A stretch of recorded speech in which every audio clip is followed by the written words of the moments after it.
கோவையில் நேற்று மரணமடைந்த தொடர் குண்டுவெடிப்பு முக்கிய குற்றவாளி பாஷா உடல் ஊர்வலமாக கொண்டு செல்ல போலீசார் அனுமதி வழங்கியது தவறான முன்னுதாரணம் என்று பாஜக மற்றும் இந்து முன்னணி அமைப்பினர் கண்டனம் தெரிவித்துள்ளனர். கோவையில் 1998 தொடர் குண்டுவெடிப்பு சம்பவம் நடந்தது. 58 பேர் உயிரிழந்தனர். 231 பேர் படுகாயமடைந்தனர். பல கோடி ரூபாய் மதிப்புள்ள சொத்துக்கள் சேதப்படுத்தப்பட்டன. அல்லுமா என்று தடை செய்யப்பட்ட பயங்கரவாத அமைப்பினர் இந்த சம்பவத்தில் ஈடுபட்டனர். வழக்கை விசாரித்த நீதிமன்றம் அல்லுமா அமைப்பின் நிறுவனர் பாஷா என்பவர் முக்கிய குற்றவாளி என்று அறிவித்து ஆயுள் தண்டனை விதித்தது. குண்டுவெடிப்பில் தொடர்புடைய வேறு பலரும் தண்டிக்கப்பட்டனர்.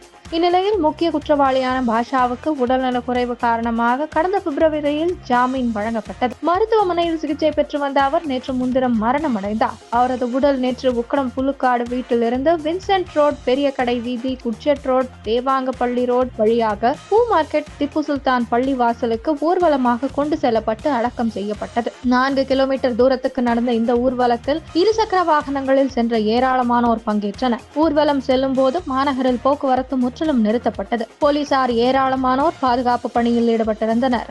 58 பேரை பழி வாங்கியவர்களின் இறுதி ஊர்வலத்துக்கு போலீசார் அனுமதி வழங்கியது பல்வேறு தரப்பினர் மத்தியிலும் அதிருப்தியை ஏற்படுத்தியுள்ளது. பாஜக மற்றும் இந்து முன்னணி அமைப்பினர் ஊர்வலத்துக்கு அனுமதி தரக்கூடாது என்று போலீசாருக்கும் அரசுக்கும் வேண்டுகோள் விடுத்திருந்தனர். ஆனால் அதை பொருட்படுத்தாமல் அரசு தரப்பில் அனுமதி வழங்கப்பட்டது. நேற்று நடந்த ஊர்வலத்தில் 2000க்கும் மேற்பட்டோர் பங்கேற்றனர். இருசக்கர வாகனங்களுடன் அவர்கள் சென்ற ஊர்வலம் 4 கிலோமீட்டர் தொலைவை அமைதியாக கடந்து சென்றது. சிறு அசம்பாவிதம் நடந்தாலும் பரோலில் இருப்பவர்கள் அனைவரும் மீண்டும் சிறை செல்ல நேரிடும் என்பது இதற்கு காரணமாக இருக்கலாம் என்று போலீசார் தெரிவித்ததாக செய்தி வெளியாகியுள்ளது.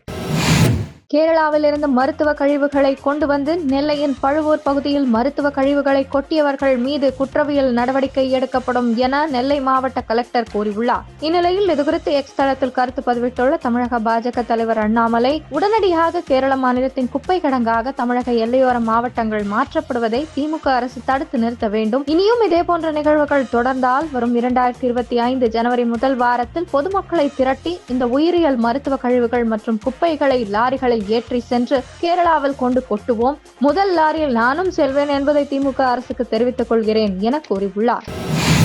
பள்ளிகளுக்கு வழங்கும் முட்டையில் 300 கோடி ரூபாய் ஊழல் வெடித்துள்ள நிலையில் அழுகிய முட்டைகளை பள்ளி குழந்தைகளுக்கு வழங்கியது தொடர்பாக மீண்டும் புதிய பிரச்சனை வெடித்துள்ளது. இது தொடர்பாக அறிக்கை வெளியிட்டுள்ள தமிழக பாஜக தலைவர் அண்ணாமலை, மீண்டும் ஒருமுறை பள்ளி குழந்தைகளுக்கு மதிய உணவில் அழுகிய முட்டைகள் வழங்கியிருக்கிறது டிசாஸ்டர் மாடல் திமுக அரசு. கன்னியாகுமரி மாவட்டம் மேல்புறம் பகுதி பள்ளி ஒன்றில் மாணவர்களுக்கு அழுகிய முட்டைகள் கொடுக்கப்பட்டிருக்கின்றன. குறைந்தபட்சம் மாதம் ஒரு முறையாவது தமிழக பள்ளிகளில் இது நிகழ்கிறது. குழந்தைகளின் ஊட்டச்சத்துக்காக மாண்புமிகு பாரத பிரதமர் திரு நரேந்திர மோடி அவர்கள் அரசு வழங்கும் நிதி எங்கு செல்கிறது? பள்ளிகளில் வழங்கப்பட வேண்டிய முட்டைகள் அரசு முத்திரையோடு கடைகளில் விற்கப்படுவதாக செய்திகளை பலமுறை பார்த்திருக்கிறோம். ஆனால் குழந்தைகளுக்கு தரமற்ற முட்டைகள் கொடுக்கப்படுகின்றன. இதற்கெல்லாம் பொறுப்பான அழுகிய முட்டை அமைச்சர் இதுவரை எந்த நடவடிக்கையும் எடுத்ததாக தெரியவில்லை. உணவில் தரமற்ற முட்டைகளை வழங்கி குழந்தைகள் உயிருடன் விளையாடிக் கொண்டிருப்பதை அழுகிய முட்டை அமைச்சர் திருமதி கீதா ஜீவன் உணர வேண்டும்.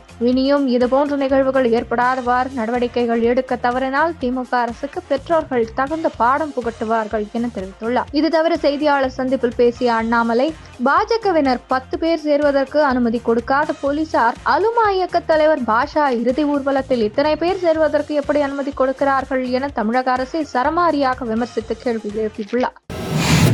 கள்ளக்குறிச்சி கள்ள சாராயம் குடித்து 67 பேர் உயிரிழந்தது தொடர்பான வழக்கு விசாரணையை சிபிஐக்கு மாற்றி சென்னை ஹைகோர்ட் அளித்த தீர்ப்பை மாற்ற முடியாது என்று நேற்று சுப்ரீம் கோர்ட் அதிரடி தீர்ப்பு வழங்கியுள்ளது. இந்நிலையில் இது தொடர்பாக அறிக்கை வெளியிட்டுள்ள பாமக தலைவர் ராமதாஸ், கள்ளக்குறிச்சி கள்ளச்சாராய வழக்கில் சிபிஐ விசாரணையை உறுதி செய்ய சுப்ரீம் கோர்ட் உத்தரவு உண்மையை மூடி மறைக்கும் திமுக அரசின் முயற்சிக்கு சம்மட்டி அடி என தெரிவித்துள்ளார்.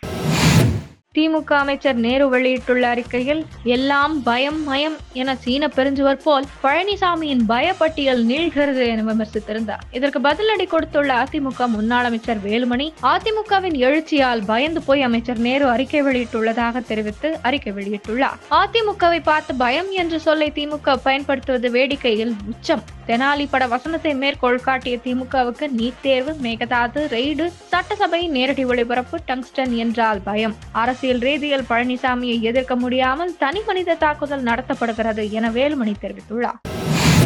மதுரை மாவட்ட போதைப்பொருள் தடுப்பு சிறப்பு நீதிமன்றத்தில் கஞ்சா வைத்திருந்தது தொடர்பாக சவுக்கு சங்கர் மீதான வழக்கு நடந்து வந்தது. இதில் சவுக்கு சங்கர் தொடர்ச்சியாக ஆஜராகவில்லை. இதுகுறித்து அவரது வழக்கறிஞர் மனு அளித்ததை ஏற்றுக்கொள்ள மறுத்த நீதிபதி சவுக்கு சங்கருக்கு எதிராக பிடிவாரண்ட் பிறப்பித்தார். இதனைத் தொடர்ந்து சென்னையில் போலீசார் அவரை கைது செய்து தேனாம்பேட்டை போலீஸ் ஸ்டேஷன் அழைத்து சென்று சிறையில் அடைத்தனர்.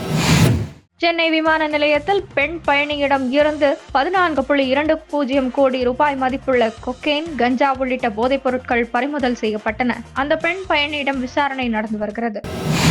ஈரோடு கிழக்கு தொகுதி காங்கிரஸ் எம்எல்ஏவாக இருந்த இளங்கோவன் மறைவை தொடர்ந்து அங்கு இடைத்தேர்தல் அறிவிக்கப்பட உள்ளது. இந்த இடைத்தேர்தலில் திமுக கூட்டணியில் காங்கிரஸே போட்டியிட முடிவெடுக்கப்பட்டிருக்கிறது. வரும் 2026 சட்டசபை தேர்தலுக்கு முன் நடக்கும் இந்த இடைத்தேர்தல் திமுக ஆட்சியை எடை போடும் தேர்தலாக இருக்கும் என்பதால் இத்தேர்தலிலும் எப்படியாவது வெற்றி பெற வேண்டும் என்ற முனைப்பில் அக்கட்சி உள்ளது. இதற்காக இப்போதே அமைச்சர் செந்தில் பாலாஜி உள்ளிட்ட மூத்த தலைவர்களை ஈரோடு நோக்கி திமுக தலைமை முடுக்கிவிட்டுள்ளதாக கூறப்படுகிறது.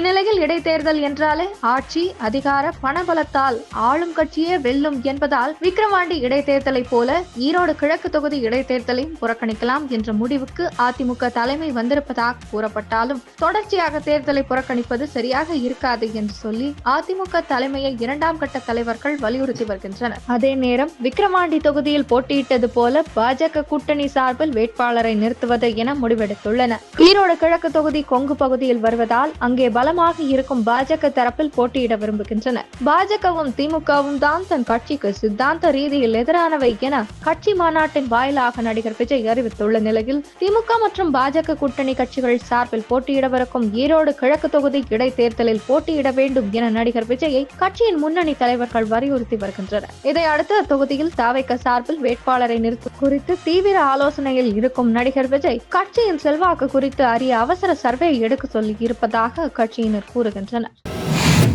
திருமாவளவன் விமர்சனத்தை அறிவுரையாக பார்க்கிறேன். அவரிடமிருந்து கள அரசியலை நிறைய கற்றுள்ளேன். கொள்கை சார்ந்த அரசியலில் அவரை சார்ந்த என் பயணம் இருக்கும் என ஆதவ் அர்ஜுனா கூறியுள்ளார். சென்னை விமான நிலையத்தில் அவர் அளித்த பேட்டியில், நான் பாஜகவில் இணைய போவதாக தகவல் பரப்பப்படுகிறது. நான் யாருடன் இணைய போகிறேன் என்பதை விட அடுத்து என்ன செய்ய வேண்டும் என்பது குறித்து தீவிரமாக யோசித்து வருகிறேன். பாஜகவில் இணைவது குறித்த கேள்விக்கும் என் எதிர்கால அரசியல் பயணம் குறித்தும் நல்ல முடிவெடுத்து அதை பத்திரிகையாளர்களை சந்தித்து சொல்வேன் என கூறியுள்ளார்.